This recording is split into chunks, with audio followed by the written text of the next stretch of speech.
Welcome to the Art of Badassery, where I explore what it takes to live life on your own terms, break free from the status quo, and unleash your inner badass. Whether you're a rebel at heart or simply seeking inspiration to step outside your comfort zone, this podcast is for you. I'm your host, Mahara Wayman, and each week I dive into the stories, insights, and strategies of those who have mastered the art of badassery and are living life to the fullest. They smile when no one is looking. Welcome to the Art of Badassery podcast. My name is Mahara, your host. I'm so excited to introduce you to my guest, Aeoliana Elliott. Originally from Puerto Rico, now living in Florida, Aeoliana has a background in criminology and has worked in just about every legal field. While she once dreamed of being a lawyer, her passion for justice led her to a very fulfilling career as a paralegal. Married for 19 years, she's also a proud mom of a 12-year-old son who lives and breathes hockey. In her downtime, she enjoys reading, coloring, podcasts, Marvel movies, and cheering on her son at hockey events. Welcome to the show, A. I've been given permission to call her that. So excited to have you on the Art of Badassery today. Let's jump right in. When you saw my call or guest, what was the first thing that went through your mind? The fact that it was a woman looking for other badass women. I thought that was awesome. I love that. I love that. I am down for women empowering each other.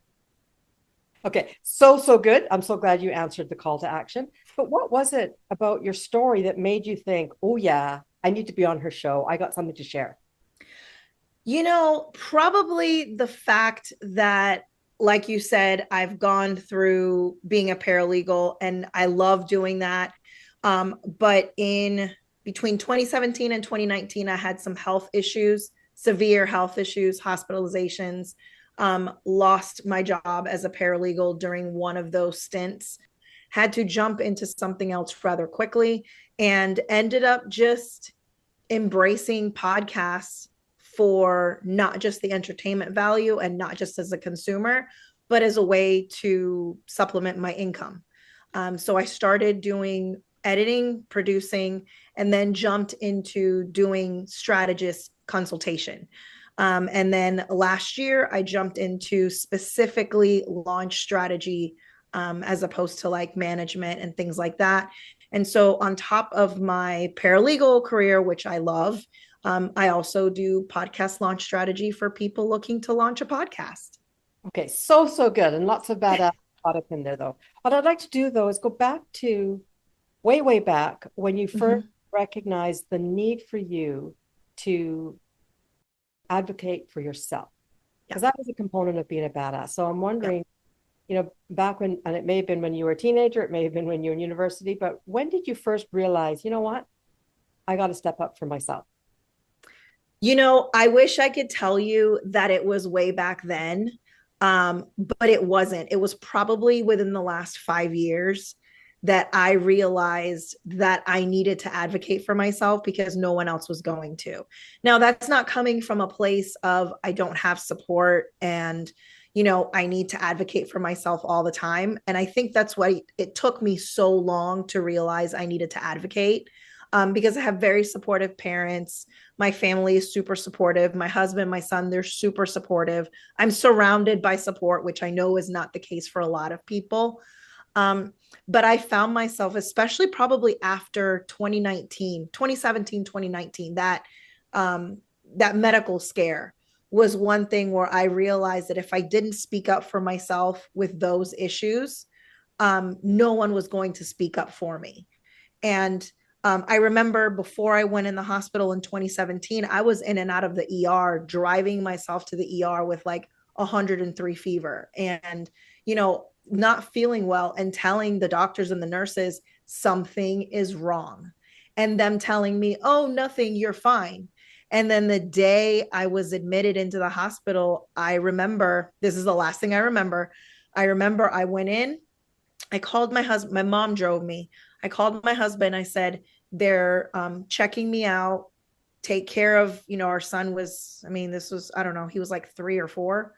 I said, take care of the baby, feed him, whatever. And he's like, okay, when I'm done, I'll take him to your parents and I'll go to the hospital. that was only maybe a couple of hours span, maybe. Um, my husband says by the time he got to the hospital, I had gone into respiratory arrest. They were intubating me and they were putting me under for the whole procedure. So had I not, when I woke up about a week or so later, the doctor told my husband that had I not gone to the hospital that day, I would have died in my sleep. Can you share with me what the problem was? What was it that you had hints of? Yeah. So at the time, I was working as a probation officer for our local sheriff's office here in Tampa. And a client came in with pneumonia. Now, I'm a type 2 diabetic. So I ended up getting the pneumonia that caused sepsis in my system because previously I hadn't, this might be TMI, but I hadn't been able to go to the bathroom. And so all of that coupled together ended up with sepsis and my organs started to shut down. So sorry. Yeah, it was a lot. It was a lot. So where did you find the wherewithal? Because let's be clear, hospital for a week, you've just come out of maybe a self-induced coma or just been sleeping. Mm-hmm. Where did you find the energy or the strength to step up and advocate for yourself? Because I can imagine like you can't get much further down. Yeah. Than that. Yeah. So I remember after I woke up, after I left the hospital and I was home doing physical therapy, I remember sitting down with my dad and asking my dad if he could tell me what happened. Because people in the hospital were talking about what happened around me, like I wasn't there, like I hadn't just gone through it. And I sat down with him and he told me, he said, well, if you don't remember, it's because you're not supposed to remember. And I remember hearing that and it made me so mad because like, how is it possible that anyone is going to tell me that that portion of my life is now gone and I'm not supposed to remember it and no one can explain to me what happened. So I remember when I was able to start walking again and driving, I told my husband, I said, let's go back to the hospital. And there was one nurse that when I woke up, she kept telling me, she says, you're going to be fine. You're going to do this for your son. You're going to be, at this time, my son had just started hockey lessons and he was doing, he had just started and I missed the whole season. And I managed to make it to his very last class. And she had told me, she said, you're going to do this for him. You're going to be there at his last practice. You're going to do this. And I walked in and I said, her name is Geneva. And I walked in, I said, Geneva, what happened to me? Like, tell me what happened to me. And I had asked the doctors before and nobody would tell me. And she took me in a room and she sat me down and she said, this is what happened. And I said, well, why don't I remember? And she said, we gave you a medication because your body was under so much stress and so much trauma to where this medication doesn't allow you to remember the trauma. Once she told me that, it was like, okay, thank you. Like, I don't need to know all the specifics, but at least I know, like, I have all this time missing. I know why it's missing. I have a reason why it's missing. And so from that point on, it was like, okay, I need to ask questions. I need to, not just medically, but like in life, if I don't like something, if I don't agree with something, I need to ask the question. I don't need to just walk around blindly assuming that everything everyone says is correct. I need to make sure I understand. And if I'm agreeing with it, I need to be able to understand why do I agree with it. So like lately I've been telling my son, he's 12, and I've been telling him, I said, okay, you're 12 now. So when I ask you a question of why you did something, you can't say because, or I don't know. Like you have to be able to articulate why you did what you did or why you believe in what you believe in. Doesn't mean you're going to change someone's mind. Doesn't mean that your opinion is going to change, but at least you're steadfast in why you think this way, why you believe this way, why you did this. And, so we're moving forward in that. So I'm not just doing the advocating for myself. I'm trying to teach him to advocate for himself as well. Such a good call out. And, it comes up a lot in the work that I do with my clients. I'm a high performance coach and I also have my clients. Is this understanding that we owe it to ourselves to be really curious. And I know Tony Robbins talks about this all the time. And now I do, which is the quality of our life is in direct proportion to the quality of the questions we ask of it. Yeah. To your point, part of being badass is recognizing your right to ask questions. If you don't get what's going on, ask questions. If you don't understand somebody's point of view, get curious. It doesn't have to come from a place of judgment or anger or incredulity. Right. That's even a word. But just getting clear. Clarity is everything. Okay, so one component of being a badass, listeners, is your willingness to ask great questions. Yeah. What's another example of how that insight changed your life moving forward after that horrific? By the way, I'm so glad that everything worked out. Yeah, we're great. We are 100% so great. Yep. Thank you. Thank goodness. Thank God. Thank all of the good things.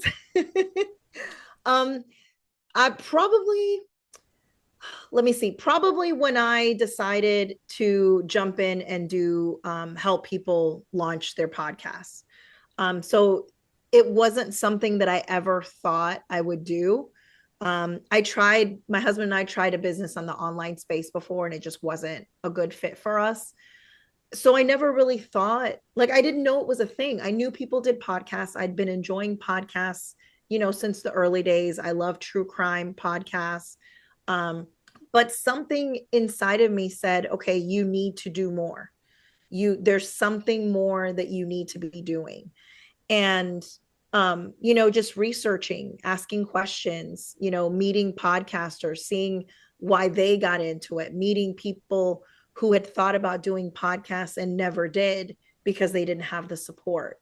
And so one of the things I like to do advocating for, my clients is one of the first things I do is try to help them find their unique voice, what their message is, not cookie cutter or, carbon copy of someone else that they like, but just their own message, their own voice. And I think that's so empowering. And, it allows us to advocate for ourselves in ways that we never thought we could. As women, I'm Latina. So for me, it wasn't really something growing up that you advocated for yourself. You're a woman. My mom is mouthy, but my mom knows her place. And she tells me all the time, she says, you're strong. And she always tells me how strong I am, how independent I am. And it wasn't until I started owning up to that, living up to that realization, I guess, that things really started changing. I am independent. I am strong. I am that person that she's always said for me to be. And being independent doesn't mean that I don't rely on my husband for some things, doesn't mean that we don't rely on support. It doesn't mean that we need a community or, people around us to support us. It doesn't mean that we're an island in and of ourselves. I think advocating for ourselves is just another way to show how strong we are in that community and in that group of support. Yeah. So that's, It's an interesting point that you bring up. And you said something now that reminded me that I wanted to bring it up earlier, which is it is possible to be surrounded by love and support and still not feel like a badass. Yeah. Right. Because badassery starts from inside. Right. It's a wonderful addition because once you start to feel it and then your family's like, well, of course we love you. Of course you're all of these things. Right. Definitely possible for there to be a disconnect. But I like about what you just said was being badass it's recognizing who you are, whoever that is, whether you feel independent or not, right? Whether you feel X or Y. So, and I think that's a bit of a misunderstanding in the world still, which is why I have these conversations. Yeah. It's not about being rich, thin, successful, badassery. It's about being yourself. Right. And really owning who you are. And we talk about this a lot in my field in my work, which is we want to be in alignment with ourselves. And some of my clients and some of my friends are like, what the hell does that even mean? And I'm like, well, you kind of have to get there to understand it when you don't have it. And then when you realize you don't have it, then you know what it is. But really, in simple terms, it's just being who you are honestly. That person inside that, somebody says something and that person reacts this way, but you don't show it out front because you're scared of what will be. So getting to know yourself is a really key component to feeling badass. What are some things that you've now learned about yourself in these last few years that perhaps kind of make you stand up a little taller or sit up a little taller? I am a lot more, I think confrontational is the wrong word, but I'm a lot more willing to rock the boat. I'm a lot more willing to say, no, that's not good for me. No, that's not right for me. No, I'm not willing to do this. Whereas before I would have been like, what do you need? Yep, I'm here, whatever you need. And now I'm more of, this doesn't feel good for me.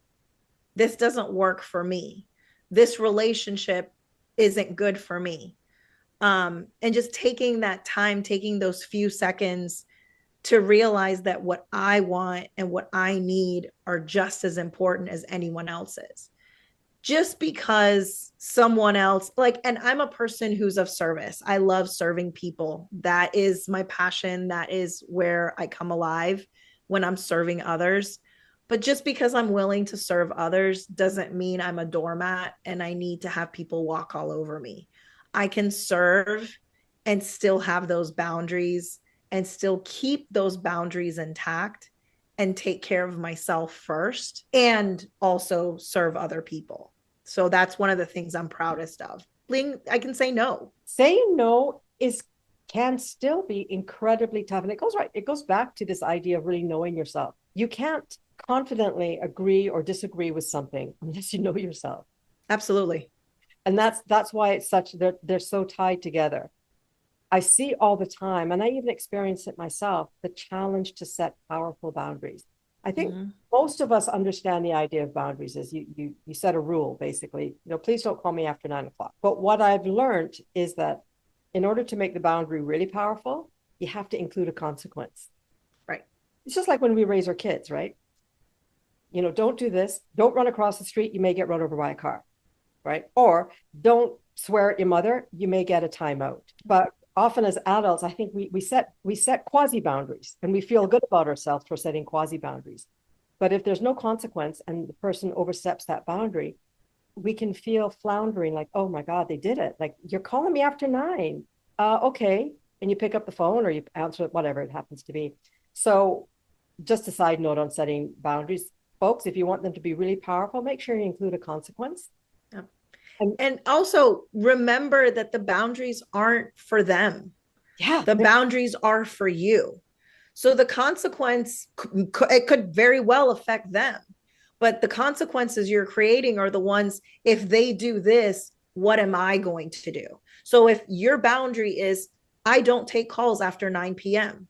and someone calls you after 9 p.m., your boundary consequence is that you don't answer the phone.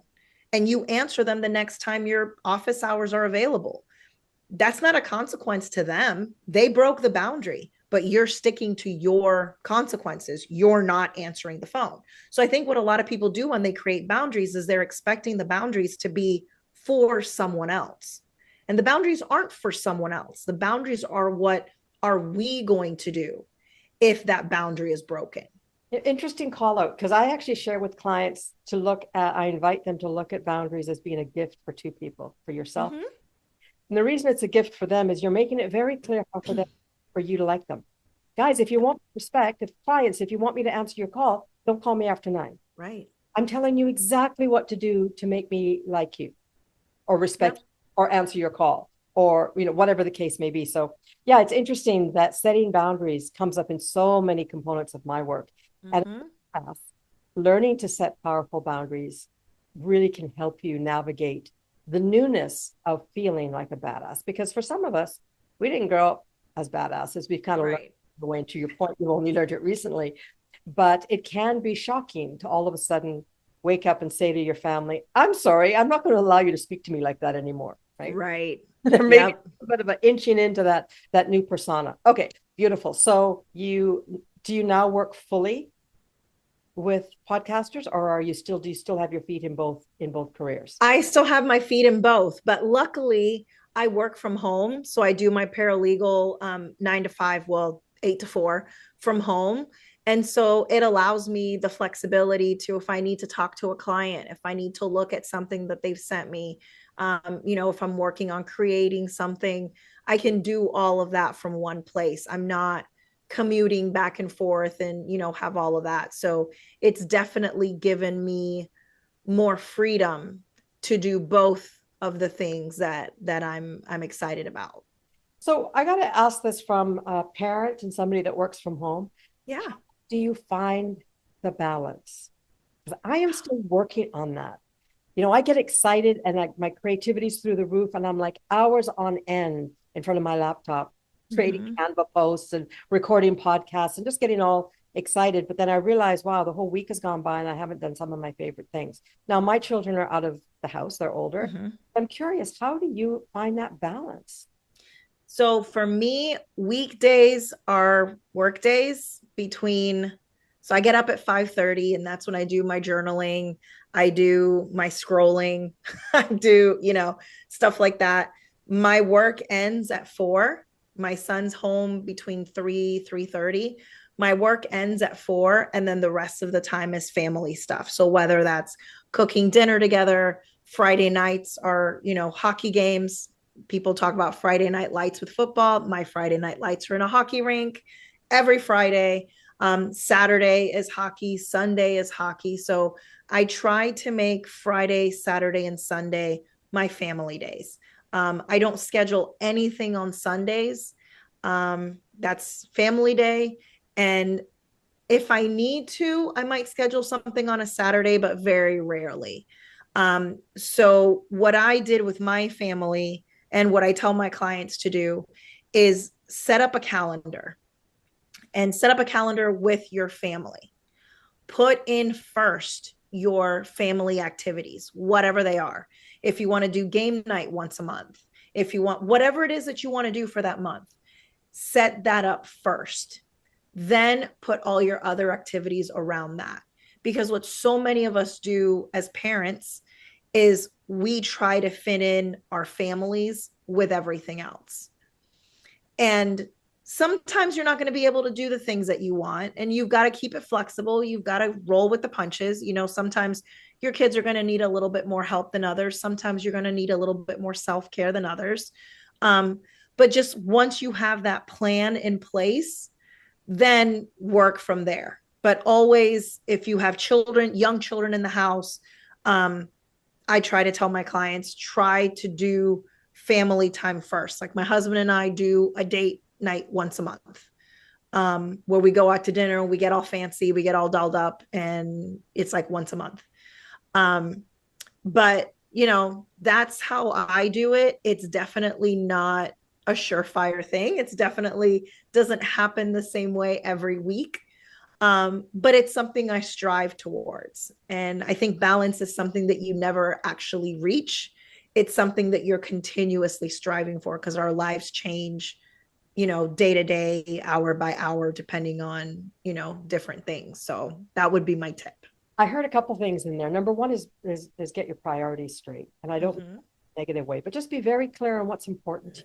And maybe in my case, certain times of my business, as I was growing my business, that I made a conscious decision, the business needs my energy, right? For whatever reason. Mostly it was because I didn't know what I was doing and I just had to figure it out. But part of being a badass is being very clear on your priorities. The other thing that I really loved about what you just said is this understanding that while it's important to have a goal, if we over-focus on the end result, we miss the beauty of the effort, right? Absolutely. Focus on the action that allows us to pivot when needed, be creative, and not beat ourselves up over the fact that we had to pivot or change things slightly, because focusing on the doing, not the end result. Because what I'm learning in this journey is, while I've got a great imagination, the universe has an even better one. Right. And I usually don't know how to get there. And the end result is often much smaller than what it's turning out to be. Yeah. And So it's a lot different than what you thought it was going to be. like, It's funny that you said that, because I was on a podcast yesterday, and one of the things we ended up talking about was that and now it disappeared, and it was so good. See what happens? We just pivot. You see that? We just we just, pivot. folks, We just pivot. But it was, oh, I remember. Okay. I remember. So it was basically, everyone's a beginner at something, whether you're a beginner in launching a podcast, whether you're a beginner in how you navigate this part of your life, whatever that is. We all need to give ourselves grace and give ourselves the time to be a beginner and learn from what being a beginner means. Don't try to rush to figure it all out. Enjoy all the steps that come with being a beginner. great advice and a good call out. And it can be, I mean, I know how tough it is because in my instance, I feel like I had a download from the universe when I decided to do my podcast, for example, just over a year ago. And I say that because literally I'd always known I wanted to do a podcast because I thought they were great and I love to interview and I love to talk. But all of a sudden one day I just basically woke up and went, it's time to do the podcast. What am I going to call it? Art of Badassery. Yeah, that's it. And it was it was just done that I jumped right in and went for it, which is great that I had that level of creativity and that level of trust in my idea. But what was missing was the know-how. And to your point, I felt that I needed to figure it out all myself right away, get, because I jumped in and started it. I started it long before I knew how to do it. So that's why it's been a bit of well, it's not a bit, it's been quite the learning curve. Yeah. And some things have been fun to learn, some things not so much, but that's life. And when you feel like a badass, it doesn't bother you quite so much when you made a mistake, quote, a mistake. I don't believe in mistakes. There are no mistakes. You either get the result you wanted or the lesson that you needed to learn. Exactly. Right. And and this, my friends laugh when I say this, but honest to God, the minute you decide to learn from it, that's it. It's done being a mistake. And I feel it in my body. Right. Because for that, there's that split second of angst when I think I screwed up. But then the minute I go, well, wait a second, what can I learn from this? That feeling just dissipates. It's quite amazing, this journey of being human, right? Yeah. When you pay attention, it can be quite wonderful. Okay. I'd like to go back a little bit further before you got sick. Was there any real defining moments in your career up until that point where it allowed you to go, okay, this is a great opportunity for learning? Probably, to be fair, every time I lost a job and had to find another one. The legal field down here in Florida is not very, it's not very secure. Because lawyers, or they'll start, I don't know if the like district attorney's office, we have it, state attorney's office.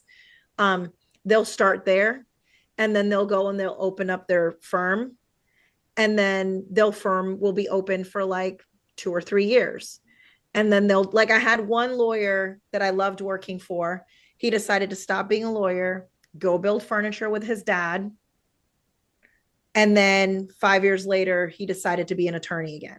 But by then I had already taken another job, right. So things like that, where there's no security. Like I remember when I got sick, in 2019. So after all that craziness, I ended up with 2 kidney infections because of a medication I was on. Everything was fine. It wasn't like I was hospitalized, but it wasn't as bad as the one in 2017.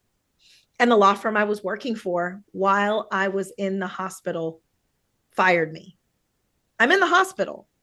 I'm not like at home sipping Mai Tais, I'm in the hospital. And so because here in Florida, we don't have unions like they do in other states, they were able to do that. And so I remember my husband told me, he was like, you are not working for another law firm ever again. Like, that's it. You're not. Lo and behold, here I am. And he likes that I'm where I'm at, but it's okay. So that learning how to start over again every single time was a lesson that I learned, because it helped me to realize my own strength, realize Like, I am good at this. I am a badass at my job. I do a good job, whether they see it or not. Like, I am someone that brings value wherever I go. So that was probably the lessons that I learned with that. Yeah, that's such a great lesson. And I don't know if people picked up on it, but when you said whether they see it or not, so often we look for outside validation. Absolutely. When you're badass, you don't look for that anymore. It doesn't matter whether they see it or not. What matters is that you're being yourself. What matters is that you know your stuff, you do your best, you're all of those things. Right. So good call out. And I'm glad that you recognize that. It ain't about them. Yeah. And it's funny because we're talking about being true to ourselves and finding who we are in our badassery. And I'd have to say that for me, learning who I was didn't come from me learning it.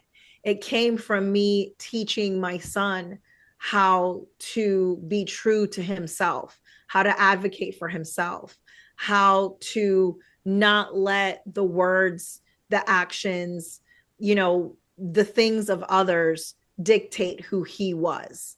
And in trying to teach him all of these things, it's just turned into, well, damn, like the same thing goes for me. The same things are true for me. They're not just true for him, they're true for me as well.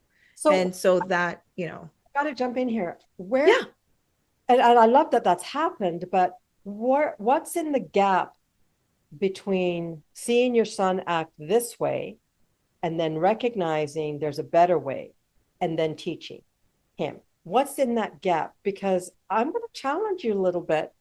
Inside, you didn't feel badass until you were teaching the story, because part of you recognized the need for it. Right. So was that, I don't know where I'm going with this, but there's I get you. I understand. Probably because I was seeing it in someone else. And I've always felt that sometimes when we see things in other people, whether we gravitate towards them or not, there's something in that conversation, in the person that way acts, that we resonate with, whether it's positive or negative. Yeah. And so I think for me, in seeing everything because him and I are very much alike, our personalities are very much alike. And I'm into human design, and I'm a projector, he's a manifester.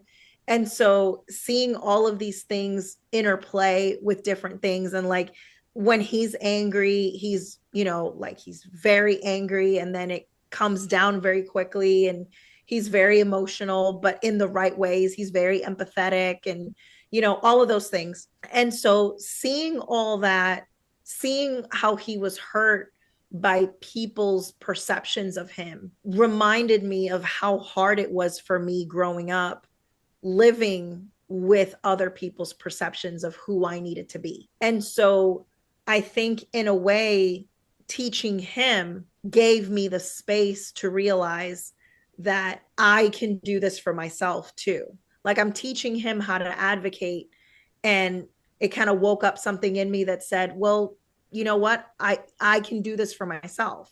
I don't have to just do it for other people. I'm just as important as everyone else.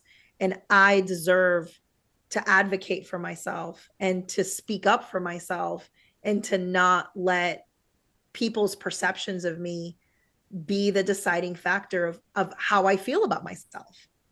Got it. So good. And, I believe it wholeheartedly that not only as my role as a parent is to teach my children, but I have seen it so many times where my children are here to teach me. Absolutely. You kind of alluded to that. That's kind of fun. So good. All right. What's on the horizon for you? So I have my podcast coming in December. It's called Your Voice Uncovered. And I'm going to be diving into podcast strategy, but not just in the tech sense of it. We're going to be using my Became framework. So that is balance, communication, collaboration, authenticity, mindset, and empowerment. And just how all of those aspects will create not only a podcast where your voice is heard and your message is heard, but where you feel that your life and all the aspects of it and all the people around it are in balance with the passions that you have. So that is my goal with it. And yeah, I'm really excited about it, actually. Well, of course you should be, because you know what it entails, and Yeah. power of the podcast. I mean, there's a gazillion of them out there, Yeah. but they are so easy to listen to. They're, multitask, listen to podcasts while you're doing the housework. All the time. I do it all the time still. What I love about podcasting, well, there's lots that I love about it, but really it's the opportunity for authenticity. Absolutely. Guys, it's not scripted. I think that's fairly obvious. Anybody that watches mine knows that they're not scripted, except for the part. I typically script the introduction, but the more we allow ourselves to be authentic and to trip and to get back up and to apologize and to ask questions, I think the richer our lives will be. It's 100%. Do the work that we do. It's to make a difference in the world. Any tips that you'd like to leave with our audience, just from your point of view on a daily basis, tips to help you feel more connected with who you really are and what you bring to the world? Probably just going back to gauging my energy throughout the day. Some days I feel more energetic than others, and some days I really don't want to do much but sit down, scroll through Instagram, or start to color, pick up a book, take a walk, and that's okay.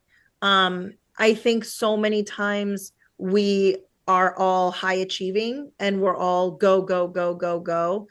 And I'm just learning how to take time for myself. Something my husband used to make fun of me. He said, "You don't know how to relax."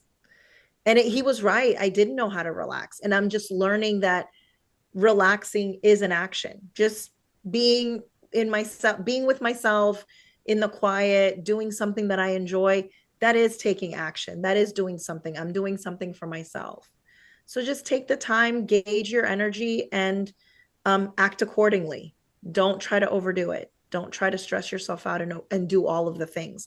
Everything will get done exactly when it needs to get done. Such a good tip. Honor your journey and honor your energy.